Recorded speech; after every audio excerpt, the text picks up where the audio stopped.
Saudara legenda sepak bola Brasil Ronaldinho tiba di Indonesia. Ronaldinho dipastikan akan bermain untuk Rans Nusantara FC pada laga turnamen bertajuk Trofeo Meet the Star hari Minggu. Lu jadi supir ya? Gua supir bos. Ronaldinho mendarat di Indonesia Jumat sore.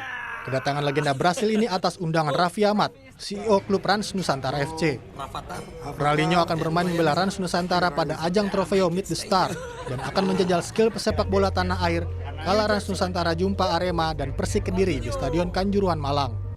Di sela-sela acara Grand Launching Jersey Rans Nusantara FC tahun 2022-2023 di Menara Mandiri Sudirman, Jakarta, Ronaldinho mengaku siap bermain dan kembali mempertontonkan skillnya.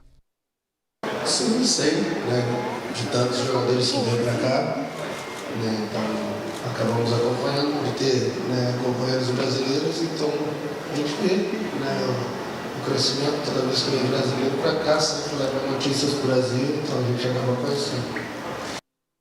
Ronaldinho de Assis Moreira atau lebih dikenal dengan Ronaldinho Gaucho memiliki sejumlah prestasi mentereng selama aktif bermain.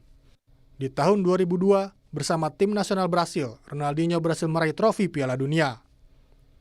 Di level klub, kala memperkuat Barcelona, Ronaldinho berhasil meraih gelar Ballon d'Or tahun 2005 dan 2 kali mendapat gelar pemain terbaik dunia FIFA tahun 2004 dan 2005. Sejumlah trofi juga dipersembahkan oleh legenda Brasil ini di beberapa klub yang ia bela.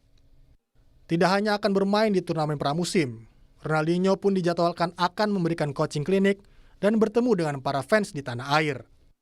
Tim Liputan, Kompas TV.